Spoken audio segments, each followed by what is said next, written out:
Statue of unity, एक भारत श्रेष्ठ भारत। आइए इस कड़ी में जानते हैं सरदार वल्लभ भाई पटेल के बारे में।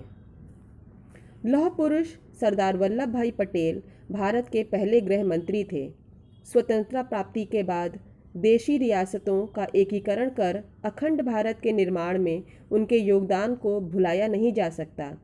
गुजरात में नर्मदा के सरदार सरोवर बांध के सामने सरदार वल्लभ भाई पटेल की 182 मीटर ऊंची लौह प्रतिमा का निर्माण किया गया है। भारतीय राष्ट्रीय आंदोलन को वैचारिक एवं क्रियात्मक रूप में एक नई दिशा देने की वजह से सरदार पटेल ने राजनीतिक इतिहास में एक अत्यंत गौरवपूर्ण स्थान पाया। सरदार पटेल की प्रतिमा का नाम एकता की मूर्ति यानी कि स्टैचू ऑफ यूनिटी रखा गया है। सरदार पटेल का जन्म 31 अक्टूबर 1875 को गुजरात के नडियाद में हुआ। वे खेड़ा जिले के कारमसद में रहने वाले झावेर भाई और लाडबा पटेल की चौथी संतान थे। 1897 में 22 वर्ष की उम्र में उन्होंने मैट्रिक की परीक्षा उत्तीर्ण की थी। वल्लभ भाई की शादी झबरेवा से हुई। पटेल जब सिर्फ 33 साल के थे तभी उनकी पत्नी का निधन हो गया था।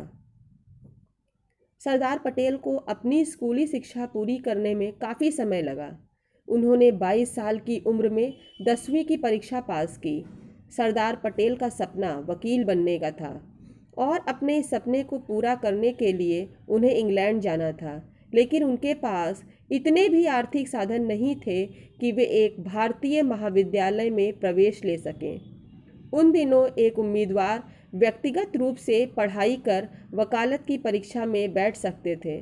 ऐसे में सरदार पटेल ने अपने एक परिचित वकील से पुस्तकें उधार ली और घर पर पढ़ाई शुरू कर दी। बरडोली सत्याग्रह का नेतृत्व कर रहे पटेल को सत्याग्रह की सफलता पर वहां की महिलाओं ने सरदार की उपाधि प्रदान की।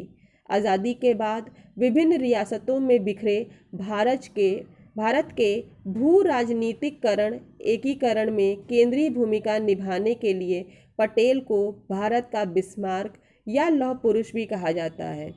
भारत पटेल वर्ण भेद और वर्ग भेद के कट्टर विरोधी थे। इंग्लैंड में वकालत पढ़ने के बाद भी उनका रुख पैसा कमाने की तरफ नहीं था। सरदार पटेल 1913 में भारत लौटे और अहमदाबाद में ही अपनी वकालत शुरू कर दी। जल्द ही वे लोकप्रिय भी हो गए। अपने मित्रों के कहने पर पटेल ने 1917 में अहमदाबाद के सैनिटेशन कमिश्नर का चुनाव लड़ा और उसमें उन्हें जीत भी हासिल हुई। सरदार पटेल गांधी जी के चंपारण सत्याग्रह की सफलता से काफ़ी प्रभावित थे। 1918 में गुजरात के खेड़ा खंड में सूखा पड़ा। किसानों ने करों से राहत की मांग की, लेकिन ब्रिटिश सरकार ने मना कर दिया। गांधी जी ने किसानों का मुद्दा उठाया, पर वो अपना पूरा समय खेड़ा में अर्पित नहीं कर सकते थे। इसलिए उन्हें एक ऐसे व्यक्ति की तलाश थी जो उनकी अनुपस्थिति में इस संघर्ष की अगुवाई कर सके। इस समय सरदार पटेल स्वेच्छा से आगे आए और संघर्ष का नेतृत्व किया। गृह मंत्री के रूप में उनकी पहली प्राथमिकता देसी रियासतों को भारत में मिलाना था। इस काम को उन्होंने अब बिना खून बहाए करके दिखाया। केवल हैदराबाद के ऑपरेशन पोलो के लिए उन्हें सेना भेजनी पड़ी। भारत के एकीकरण में उनके महान योगदान के लिए उन्हें भारत का लौह पुरुष भी कहा जाता है। सरदार पटेल की महानतम देन थी कि 562 छोटी बड़ी रियासतों का भारतीय संघ में विलीनीकरण करके भारतीय एकता का निर्माण करना। विश्व के इतिहास में एक भी व्यक्ति ऐसा ना हुआ जिसने इतनी बड़ी संख्या में राज्यों का एकीकरण करने का साहस किया हो। 5 जुलाई 1947 को रियासत विभाग की स्थापना की गई। सरदार वल्लभ भाई पटेल देश के पहले प्रधानमंत्री होते। वे महात्मा गांधी जी की इच्छा का सम्मान करते हुए इस पद से पीछे हट गए और नेहरू जी देश के पहले प्रधानमंत्री बने। देश की स्वतंत्रता के पश्चात सरदार पटेल उप प्रधानमंत्री के साथ प्रथम गृह, सूचना तथा रियासत विभाग के मंत्री भी थे। सरदार पटेल के निधन के 41 वर्ष बाद 1991 में भारत के सर्वोच्च राष्ट्रीय सम्मान भारत रत्न से उन्हें नवाजा गया। यह अवार्ड उनके पौत्र विपिन भाई पटेल ने स्वीकार किया। सरदार पटेल के पास खुद का मकान भी नहीं था। वे अहमदाबाद में किराए के एक मकान में रहते थे। 15 दिसंबर 1950 में मुंबई में जब उनका निधन हुआ तब उनके बैंक खाते में सिर्फ 260 रुपये मौजूद थे। यहाँ पर एक कविता भी है लौह पुरुष के बारे में। लौह पुरुष की एक ऐसी छवि, ना देखी ना सोची कभी, आवाज़ में सिंह सी दहाड़ थी, हृदय में कोमलता की पुकार थी, एकता का स्वरूप जो इसने रचा, देश का मानचित्र पल भर में बदला, गरीबों का सरदार था वो, दुश्मनों के लिए लोहा था वो, आंधी की तरह बहता गया, ज्वालामुखी सा धधकता गया, बनकर गांधी का अहिंसा का शस्त्र, महकता गया विश्व में जैसे कोई ब्रह्मास्त्र।